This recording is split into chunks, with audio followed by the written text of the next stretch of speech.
விஜயை பொறுத்த வரைக்கும் பார்த்தா இவ்வளவு பெரிய பக்கம் இருக்கு. பல கோடி ரூபாய் சொத்துக்களை காமிச்சிருக்காரு. இதில் இங்கே திருச்சியிலையும் காமிச்சிருக்காரு, சென்னை பெரம்பூர்லையும் காமிச்சிருக்காரு. இதில் என்ன சொல்கிறாங்கன்னா திமுக தரப்பு ஒரு 100 கோடி ரூபாய் சொத்தை திருச்சி பெரம்பூர் ரெண்டுக்கும் வித்தியாசம் வருது. 100 கோடி ரூபாய் சொத்தை மறைச்சிருக்காரு. அப்போ இந்த வழக்கு உயர்நீதிமன்றத்தில் வந்தால் திமுகவை பொறுத்த வரைக்கும் உச்ச நீதிமன்றம் வரை சென்று போராடுவாங்க. அவங்களுக்கு என்ன இப்போ தேவைன்னா விஜய பதவி இறக்கணும், நாற்காலியை பழுதாக்கணும்னு திமுக படாத பாடுபட்டு தோண்டி துருவி தேடி கண்டுபிடிச்சதுல கிடைச்ச விஷயம்தான் 100 கோடி ரூபாய் சொத்தை 2 அபிடவிட்டில், ஒரு அபிடவிட்டில் இருக்கு, ஒரு அபிடவிட்டில் இல்லை. விஜய் மேல என்ன கோபம் திமுகவுக்கு, அதே மாதிரி ரெட்டிப்பு கோபம் யார் மேல? ஆதவ் மேல. அவருடைய மனைவி டெய்சி, புகழ்பெற்ற மார்ட்டின் குடும்பத்து மக, மனைவியினுடைய சொத்துக்களை இவர் அபிடவிட்டில் காமிக்கலன்னு ஒரு புகார். அதிகாரத்துக்கு வருவதற்கு முன்பே 100 கோடி ரூபாய் மறைச்சிருக்கீங்க. ஏன் உங்க எம்எல்ஏ தேர்தலை வெற்றி பெற்றதை ஏன் செல்லாதுன்னு ஏன் அறிவிக்க கூடாது? இதுதான் பிரேயர். அப்படி கடந்த காலங்களில் யாருக்காவது ஜெயலலிதா நடந்திருக்க? இன்னொரு பக்கம் என்னன்னா, பரந்தூர் விமான நிலையத்துக்கு இந்த விவசாய நிலங்கள்லாம் கையகப்படுத்துறாங்க. பிறகு அதை பற்றி சட்டமன்றத்தில் கேட்கும்போது நாங்கள் அதை வந்து மாற்று திட்டங்களுக்கு பயன்படுத்துவோம் அப்படின்னு சொல்றாங்க. சிபிஎம் போன்றவங்க விவசாயிகள்கிட்ட கொடுக்கணும் அப்படின்னு சொல்றாங்க. பரந்தூர் விமான நிலையத்தை விவசாயிகள்டையும் பறிச்சதை மீண்டும் விவசாயிகள்கிட்ட ஒப்படைப்பாங்களா, இல்லை மாற்று திட்டங்களை பண்ண முடியுமா? இதை சுற்றி நிறைய நிலம் ஐஏஎஸ் அதிகாரி வாங்கி போட்டிருக்கான், திருடு லஞ்சமான பணத்தில். ஐபிஎஸ் அதிகாரி வாங்கி போட்டிருக்கான். மணப்பாக்கம் முறை ஜாங்கிட்டோம் ஏகே விஷயம் தான் மூலம் எத்தனை மர்டர் நடந்திருக்கு தெரியுமா? இது ஒரு விசாரணை கமிஷன் போட்டால் கண்டுபிடிக்கும். விசாரணை கமிஷன் தமிழ்நாடு அரசு போட்டால் எல்லாம் விலைக்கு வாங்கிடுவோம். இது எங்கேயாவது மற்ற மாநிலத்திலிருந்து கொண்டு வரணும், பஞ்சாப்லேருந்து கொண்டு வரணும். கேரளா அதிகாரி நியாயமாக இருப்பான். இந்த ஓரிங் போட்ட சின்ன பிள்ளைன்னு சொல்லிட்டு ஒரு அம்மாவுடைய காலில் போய் வாஜ்பாய் காலில் விழுந்தாரு அப்படின்னு ஒரு வீடியோ ஒன்று பெருசாக வைரல் ஆகிட்டு இருக்கு. பாஜக தரப்புல அதை மறுத்துட்டு இருக்காங்க. நீங்க அந்த விஷயங்கள்லாம் பார்த்துருப்பீங்க.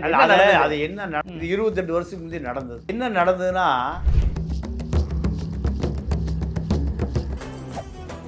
மெரிபா பன்னீர் சோடா, ஐ ட்ரஸ்ட் மெரிபா. ஆச்சி மசாலா, எந்த சமையலும் ருசி தேடும் ரகசியம். 20 ரூபாய். ஐயா வணக்கங்க. வணக்கம். ஐயா, விஜய் அவர்கள் இன்றைக்கு முதலமைச்சராக இருக்கிறாரு. அவர் 2 தொகுதியில் போட்டி போடும்போதே வேட்புமனு தாக்குதல் சில குளறுபடிகள் இருக்கிறதாக திமுக தரப்பில் அவ்வப்போது பேசிகிட்டு இருக்கிறத பார்க்க முடியுது. இப்போது அது தொடர்பாக உயர்நீதிமன்றத்தில் வழக்கு தொடுக்க போகிறாங்க அப்படிங்கிற செய்திகளும் வருது. அந்த குளறுபடிகள் என்ன, இது வழக்கு தொடுத்தா அது நிற்குமா, அதோடைய அடிப்படை என்னங்கய்யா? இல்லை, நானும் ஒரு தேர்தலில் போய் நின்னேன். திருச்சி கிழக்கா? இல்லை, ஈரோடு கிழக்கு. ஈரோடு கிழக்கு. ஈரோடு கிழக்கில் போய் நின்னேன். எனக்கு அதான் முதல் அனுபவம். அப்போது வேட்பு மனு தாக்கல் செஞ்சாச்சு. வேட்பு மனு தாக்கல் செய்த பிறகு அது பரிசீலனைக்கு எடுத்துக்குவாங்க. ஆமாம். 2 நாள் கழித்து அந்த தேர்தல் ஆணையாளர், ஒரு ஐஏஎஸ் அதிகாரிக்கு இணையான அதிகாரம் உள்ளவர், ஈரோடு கார்ப்பரேஷன் கமிஷனர், அது பரிசீலனைக்கு எடுத்துட்டார். பரிசீலனைக்கு எடுக்கிற பொழுது எல்லா வேட்பு மனுக்களும் பரிசீலனைக்கு எடுக்கிற பொழுது எனக்கு ஒரு 10 வழக்கறிஞர்கள் வந்து இந்த வேட்பு மனுவை தள்ளுபடி பண்ணுங்கன்னு ஒரே சண்டை கலெக்டர்கிட்ட. என்னென்னா, என்னுடைய மனைவியினுடைய நகையை நான் இருக்கிறதா காமிச்சிருக்கேன், அதுக்கு வேல்யூ போடலை, அதுக்கு மதிப்பு போடலை, அது ஒரு காரணம். 2வது, எனக்கு பரம்பரை சொத்து ஒன்று இருக்குது திருப்பூரில், அது ஒரு வீடு இருக்குது, அந்த வீட்டுக்கு அதுக்கு வேல்யூ போடலை.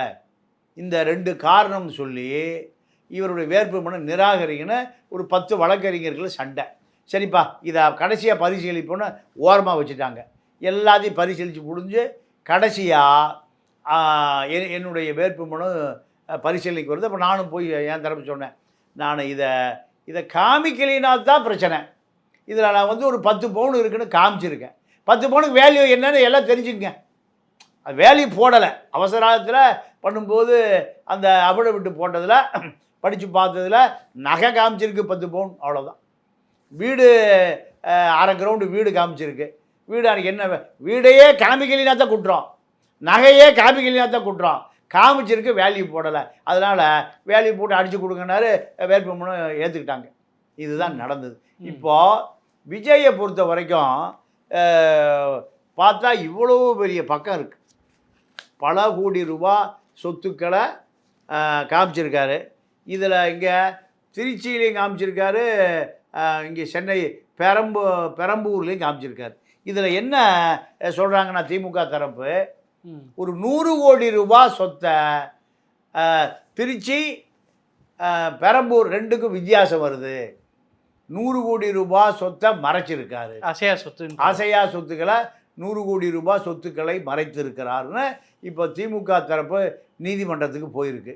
இது உண்மையாகவே ஆடிட்ரு, வழக்கறிஞர், இப்படி பல பேர் வச்சிருக்கிற ஒரு பெரிய நிறுவனம் அது. விஜயுடைய இந்த திரைப்பட நிறுவனம், சேரிட்டபிள் ட்ரஸ்ட்டு, அவங்க அப்பா அம்மா பேர் உள்ள சொத்து எல்லாமே அறக்கட்டளை, மிகப்பெரிய ஒரு ஆடிட்டர் குழு, வழக்கறிஞர் குழு, இவ்வளோ பேர் இதை சரி பார்த்து தான் ஃபைல் பண்ணியிருப்பாங்க. இத்தனைக்கும் முதலமைச்சர் கேண்டிடேட் வேறு. ஜெயலலிதாவுக்கு இதே ஒரு நிலைமை வந்தது. ஜெயலலிதாவை 2 இடத்துல அந்த மாதிரி நிற்கும்போது 2 வேறு தகவலை மென்ஷன் பண்ணாங்க. மென்ஷன் பண்ணதில் நீங்கள் கேஎஸ்சி தான் அந்த வழக்கு வருது. கே சுப்பிரமணியன் தான் அந்த அம்மாவை காப்பாற்றினவரை. என்ன நடந்ததுன்னா, தேனி பன்னீர்செல்வம் தான் அந்த வழக்கை தொடுக்கிறார். வழக்கை தொடுக்கிற பன்னீர்செல்வம் தேர்தல் ஆணையத்தில் அவர் கொடுத்த அந்த அபிடவிட்ட 2 மாறி இருக்குது. அதில் தள்ளுபடி ஆகி போச்சு. இப்போ அதே போல் 100 கோடி ரூபாய் சொத்தை மறைத்திருக்கிறார் என்பது திமுக தரப்பு நீதிமன்றத்துக்கு போகுது, உயர்நீதிமன்றத்துக்கு போயிருக்கு. இது கண்டிப்பாக சட்டப்படி தப்பு. சரி, அப்போ இந்த வழக்கு உயர்நீதிமன்றத்தில் வந்தால், உயர்நீதிமன்றத்தில் இந்த தேர்தலை நாங்கள் தற்காலிகமாக தேர்தல் முடிவை நிறுத்தி வைக்கிறோன்னா அப்படி முதலமைச்சர் பதவி விலகணும். முதலமைச்சர் பதவி விலகணும். நீதிமன்றத்தில் அதை நிரூபித்த பிறகு தான் அவர் பதவி பிரமாணம் எடுத்துக்க முடியும். ஓகே, அது 3 மாதம் ஆகும், 6 மாதம் ஆகும், 1 வருஷம் ஆகும். உச்சநீதிமன்றத்துக்கு போவார். இது எப்படி தவற விட்டீங்க, இது எப்படி தவறுச்சு, அதுக்கான சரியான காரணத்தை நீதியரசர்கள்ட்ட சொல்லணும். அது அவர்களால் ஏற்றுக்கொள்ளப்பட்டால் உண்டு, ஏற்றுக்கொள்ளப்படலைன்னா முதலமைச்சரே ஒரு தவறு, இவ்வளோ பெரிய தவறு செய்யக்கூடாது. ஒரு எம்எல்ஏ செய்யலாம், ஒரு கவுன்சிலர் செய்யலாம், இல்லை ஒரு நகர்மன்ற தலைவர் செய்யலாம், பேரூராட்சி தலைவர் செய்யலாம். முதலமைச்சர் வேட்பாளராக வருகிறவர் அந்த தவறை செய்யக்கூடாது.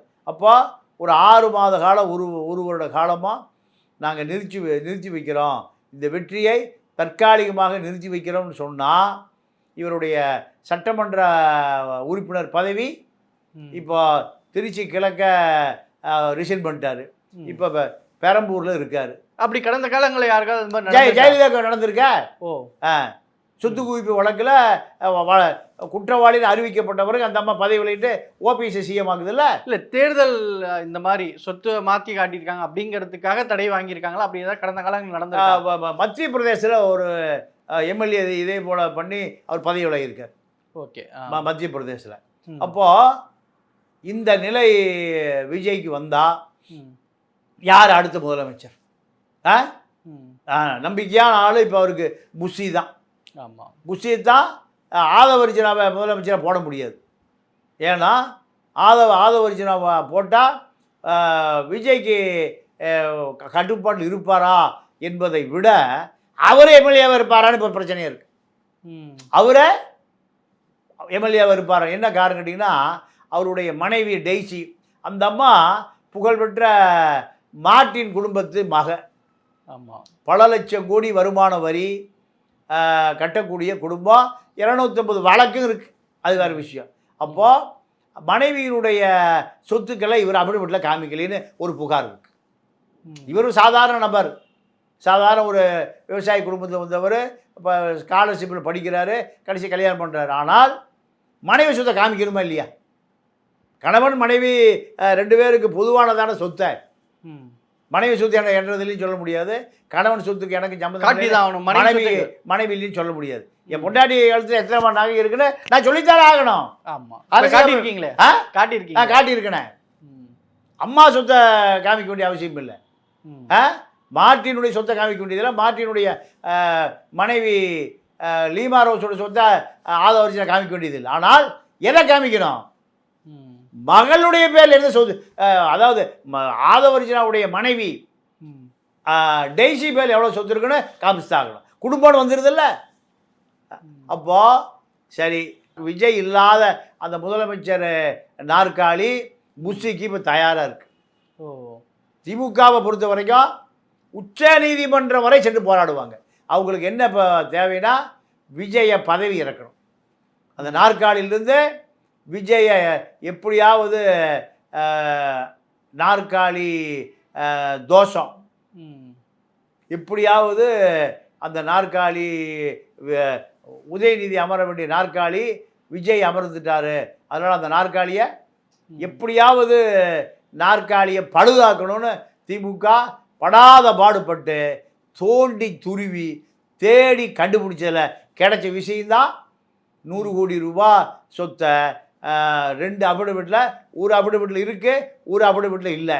இப்போ விஜய் பதவி விலக போகிறாரு, ஆதவர்ஜுனா பதவியும் ஆடிட்டு இருக்கு. ஏன்னா விஜய் மேலே என்ன கோபம் திமுகவுக்கு, அதே மாதிரி ரெட்டிப்பு கோபம் யார் மேலே?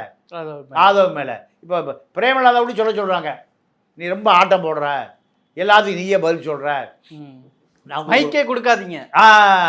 யார் சொல்கிறா? பிரேமலதா. 10 சீட்டு ஒரு எம்பி சீட்டு 300 கோடி ரூபா வாங்கின பிரேமலதா. நீங்கள் உங்களுக்கு ஒரு வரலாறு சொல்கிறேன். எம்ஜிஆர் முதலமைச்சர் ஆகிட்டார் 77. ஆன பிறகு எம்ஜிஆரை உண்டு இல்லைன்னு பண்ணது இதே 3 பேர் தான். சுப்பு, ரகுமான்கான், துரைமுருகன். காரணம் எம்ஜிஆரை போட்டு மலையாளி, சினிமாக்காரன், நடிகை, அரசியல் தெரியாது, மேக்கப் பார்ட்டி, காஷ்மீர் கொள்ளா, கருப்பு கண்ணாடி, இப்படியெல்லாம் போட்டு நாங்கள் உண்டு இல்லைன்னு பண்ணி கருணாநிதி உட்காந்து அப்படி ரசிச்சுட்டு இருப்பார். இப்போ விஜய் ரசிக்கிறாரு. 3 பேரை யாரை போட்டு உண்டலில் பண்ணுறாங்க? திமுகவை. சுப்பு, ரகுமான்கான், துரைமுருகன். இப்போ சுப்பு இறந்துட்டாரு, ரகுமான்கானும் இறந்துட்டார் நினைக்கிறேன். இப்போ துரைமுருகன் தான் இருக்கார். 3 பேரும் அப்போ மும்மூர்த்திகள், ஆக்கல், அழித்தல், படைத்தல் 3 பேரும். எம்ஜிஆர் 10 ஆண்டு காலம் இந்த மும்மூர்த்திகிட்ட படாத பாடுபட்டார். இப்போ அதே வரலாறு எப்படி திரும்பி இருக்கு? ஆதவு, நிர்மல், ராஜ்மோகன் கிட்ட மாட்டிக்கிட்டு யார் முழிக்கிறா? திமுகவே முழிக்குது. வரலாறு பார்த்தீங்களா? வரலாறை எதை நீங்கள் சொல்லிக் கொடுக்குறீங்களோ அதையே வரலாறு உங்களுக்கு திருப்பி சொல்லிக் கொடுக்குது. இப்போ இப்படியாவது விஜய புஷி 2 பேரும் பதவியிலிருந்து தூக்கணும்னா இதை எழுத்து வாரியாக ஒரு 10 வழக்கறிஞர் குழு எத்தனை நாளா? 3 மாதமா வரிக்கு வரி என்னையா தப்பு இருக்குன்னு கண்டுபிடிச்சதான் 110 கோடி ரூபாயை, 100 கோடி ரூபாயை, 210 கோடியை காமிச்சிருக்காரு. இன்னொரு அபிடவிட்டில் 100 கோடியை காமிக்கலை. இதுதான் இப்போ உயர்நீதிமன்றத்துக்கு வந்திருக்கு. வழக்கை எவ்வளவு விரைவுபடுத்துகிறோமோ திமுக அவ்வளவு விரைவுபடுத்தி எப்படியாவது சட்டமன்ற உறுப்பினர் பதவியை பறிக்கணும். திமுக ஜெயலலிதா மேலே வழக்கு போட்டு சுப்பிரமணிய சாமிகிட்ட இந்த பொறுப்பை கொடுத்து ஜெயலலிதாவை பதவியிலிருந்து இறக்குனாங்க. வருமானத்துக்கு அதிகமான சொத்து சேர்த்த வழக்கில் 62 கோடி ரூபா வழக்கில் ஜெயலலிதா 1 பைசா ₹1 சம்பளம் வாங்குறீங்க. உங்களுக்கு எப்படிமா நீங்கள் போட்ட முதல் அபிடவிட்டுக்கும் 2வது 3வது அபிடவிட்டுக்கும் 62 கோடி ரூபா சொத்து எப்படி வந்தது? இதான் வழக்கு. இப்போ அதிகாரத்துக்கு வருவதற்கு முன்பே 100 கோடி ரூபாய் மறைச்சிருக்கீங்க. ஏன் உங்கள் எம்எல்ஏ தேர்தலை வெற்றி பெற்றதை ஏன் செல்லாதுன்னு ஏன் அறிவிக்கக்கூடாது? இதுதான் பிரேயரை. இது எங்கே போயிடும்? இப்போ உச்ச நீதிமன்றத்தினுடைய கதவு வரை தட்டப்படும். நீதிமன்றத்தை நீண்ட நெடிய படிக்கட்டுக்களை நீங்கள் திமுககாரன் எப்படி ஜெயலலிதாவை ஒழிச்சு பிடி தான் ஓஞ்சானுகளோ அதே போல் சுப்பிரமணிய சாமி போன்ற யாராவது எட்டப்பர்கள் இருப்பாங்க. விஜயை எந்த எட்டப்பங்கண்டியாவது கொடுத்து விஜயை பதவி இறக்குவது தான். இப்போ என்ன சொல்கிறாங்க? ஜெயலலிதாவே கண்ணில் வெட்டி உள்ள ஆட்டமையா? ஜெயலலிதாவே நாங்கள் தான் இறக்கணும். யாரை? ஜெயலலிதாவே நாங்கள் இறக்கிட்டோம், இந்த இளைஞனை இறக்குவதா எங்களுக்கு பெரிய விஷயம். அதை இப்போ மூத்த வழக்கறிஞர் வந்து சொன்னார், எம்ஜிஆருடைய மனசாட்சி. இந்த பையன் பாவம், அந்த தம்பி மாட்டிக்கிட்டு முழிக்கிறாரியா. இப்போ என்னென்னா இன்னொரு செய்தி, சரிங்க. இப்போ இன்னொரு பக்கம் என்னென்னா, பரந்தூர் விமான நிலையத்துக்கு இந்த விவசாய நிலங்கள்லாம் கையகப்படுத்துனாங்க. பிறகு அதை பற்றி சட்டமன்றத்தில் கேட்கும்போது நாங்கள் அதை வந்து மாற்று திட்டங்களுக்கு பயன்படுத்துவோம் அப்படின்னு சொல்கிறாங்க. சிபிஎம் போன்றவங்க விவசாயிகள்கிட்ட கொடுக்கணும் அப்படின்னு சொல்கிறாங்க. இந்த பரந்தூர் விமான நிலையத்தை விவசாயிகளையும் பறிச்சதை மீண்டும் விவசாயிகள்கிட்ட ஒப்படைப்பாங்களா, இல்லை மாற்று திட்டங்களை பண்ண முடியுமா? இதை சுற்றி நிறைய நிலம் ஐஏஎஸ் அதிகாரி வாங்கி போட்டிருக்கான், திருடு லஞ்சமான பணத்தில். ஐபிஎஸ் அதிகாரி வாங்கி போட்டிருக்கான். மணப்பாக்கம் பூரா ஜாங்கிட்டோம் ஏகே விஷயம் தான் இடம் எத்தனை மர்டர் நடந்திருக்கு தெரியுமா? இது ஒரு விசாரணை கமிஷன் போட்டால் கண்டுபிடிக்கும். விசாரணை கமிஷன் தமிழ்நாடு அரசு போட்டால் எல்லாம் விலைக்கு வாங்கிடுவோம். இது எங்கேயாவது மற்ற மாநிலத்திலிருந்து கொண்டு வரணும், பஞ்சாப்லேருந்து கொண்டு வரணும். கேரளா அதிகாரி நியாயமாக இருப்பான். இப்போ அவ்வளவு ஊழல் அங்கே நடந்திருக்கு. இதை சரி சொல்லுங்க. இப்போ விவசாயிகள்டேருந்து எடுத்திருக்க நிலத்தை திரும்பி விவசாயிகள்டே ஒப்படைப்பாங்களா? அதுக்கு வாய்ப்புகள் இருக்கா? இல்லை, அது அப்படித்தான் செய்யணும். ஏன்னா சிப்காட்டு இடம் தேவைன்னு சொல்கிறாங்க. இருக்கிற சிப்காட்டை தூங்கிட்டு இருக்கு. அதனால் அந்த விவசாய நிலத்தை விவசாயிகள்கிட்ட கொடுப்பது தான் புத்திசாலித்தனம். இப்போ அதை கொடுக்கலைன்னா என்ன ஆகும்? மறுபடியும் ரியல் எஸ்டேட்காரன் ஆக்கிரமிக்க போகிறான். இன்னொரு விஷயம் என்னென்னா, இப்போது பரந்தூருக்கு விவசாயிகளை பாதிக்கும் அப்படின்ற அடிப்படையில் தான் அந்த திட்டத்தை கைவிட்டாங்க. இப்போது நேற்று சட்டமன்றத்தில் ஆதவர்ஜன் அறிவிக்கிறாரு, சென்னை டு கன்னியாகுமரி வரைக்கும் 8 வழிச்சாலைகளை அறிவிக்கிறாரு. இப்போ அப்படி அறிவிச்சா அது விவசாய நிலங்களை பாதிக்காத வகையில் 8 வழிச்சாலையை போட முடியுமா? இந்த பரந்தூரை கைவிட்டுட்டு இப்போ 8 வழிச்சாலை சென்னையிலேருந்து கன்னியாகுமரினா பார்டர் டு அந்த பார்டர். ஆமாம். அப்போ அதில் வந்து விவசாய நிலங்களை பாதிக்காதா? அது வளர்ச்சி திட்டத்தில் வருமா? இல்லை, அதாவது இந்த இப்போ இருக்கிற விரிவாக்கம், அதாவது வாஜ்பாய் காலத்தில் போட்ட தங்க நாட்கர திட்டத்திலேயே 8 வழி சாலை போட்டிருக்கணும். இப்போ அதை போடலை. புதுசாக போடுவதாக வந்தால் கண்டிப்பாக விவசாய நிலம் நிறையா அதில் பால்படும். விவசாய நிலம் நிறையா பால்படும். 8 வழி சாலை கண்டிப்பாக தேவை தான், ஒரு நாடு வளர்ச்சி அடைவதற்கு தேவை தான். ஆனால் விவசாய நிலங்கள் பாதிக்கப்படாமல், நீங்கள் நிறைய தரிசு நிலம் இருக்குது, நிறையா விளையாத நிலம் இருக்குது. இப்போ தஞ்சாவூர்லேயே தரிசு வந்துருச்சு, தஞ்சாவூர்லேயே தரிசாக போச்சு. இப்போது குருவை தஞ்சாவூரில் காஞ்சி போச்சு, குருவோட அறுவடை பண்ணிட்டா எங்கே? கர்நாடகாவில் 7 லட்சம் ஹெக்டேர் விவசாய நிலம் 12 லட்சமாக ஆகிப்போச்சு கர்நாடகாவில். இங்கே 7 லட்சம் 1 லட்சமாக போய் அதுவும் காஞ்சி போச்சு. இப்போ அடுத்து அவன் கர்நாடகாவில் சம்பாவுக்கு அவன் தயாராகிட்டான். இங்கே சம்பா இன்னும் விதைக்கிற தண்ணியே இல்லை, சும்மா கிடக்கிற மேட்டூர் டேம் தண்ணியை திறந்து விடுறாங்க.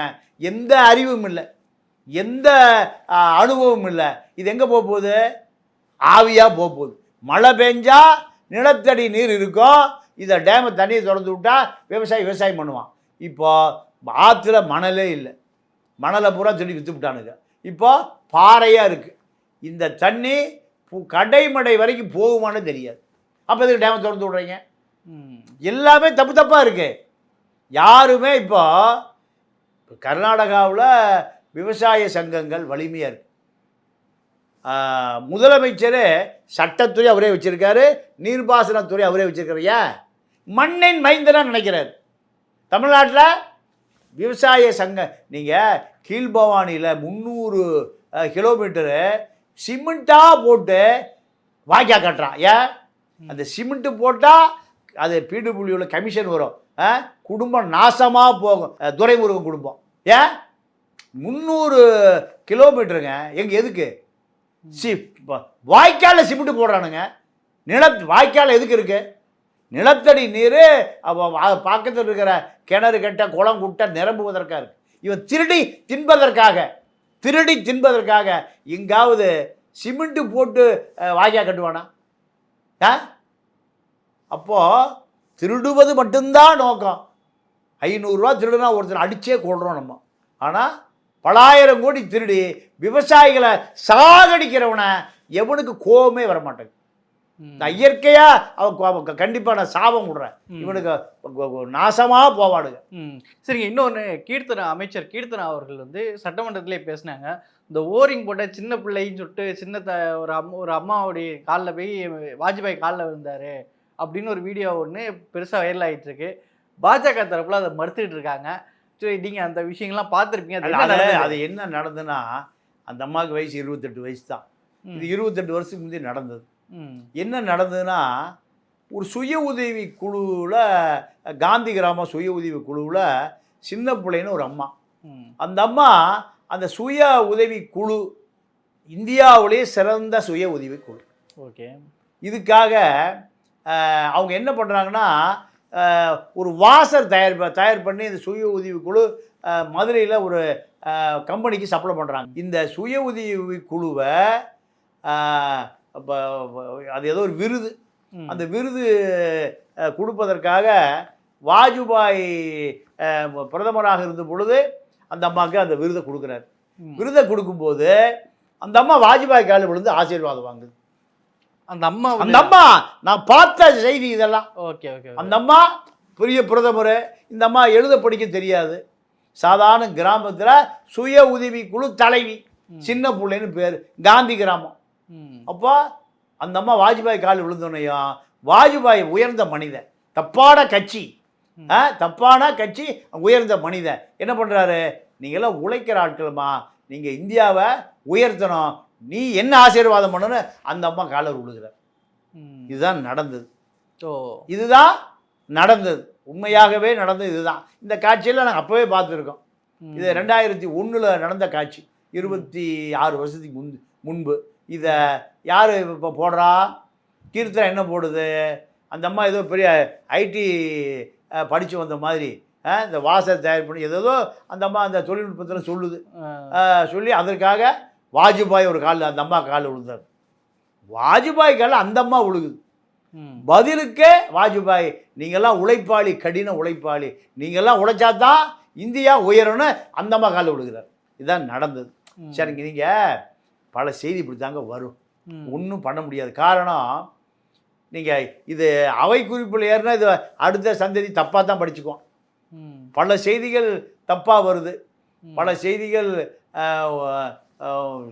நீங்கள் சபாநாயகரை முதலமைச்சரை பார்த்து நம்மளால் ரொம்ப ஆட்டம் போடுறானுங்க, இது திமுகவுக்கு ஆட்டம் போடுறது சரிங்கிறேன் நான். திமுகவுக்கு இந்த ஆட்டம் போடலைனாலும் திமுக அடங்காது. நீங்கள் அவ்வளோ பேர் அக்யூஸ்டு, அவ்வளோ பேர் சிறையில் அடைக்கப்பட வேண்டியவர்கள். சேகர் பாபு, நேரு, தங்கம் தென்னரசு எல்லாம் சிறையில் கிடக்க வேண்டிய ஆட்கள். தனிமை சிறையில் நீங்கள் எந்த வசதி இல்லாமல் உள்ளே கிடக்கணும். இவர்கள் பூரா சட்டசபையில் இந்த திருடர்கள் பூரா ஒவ்வொருத்தரும் பல ஆயிரம் கோடி திருடி வச்சுருக்கான்.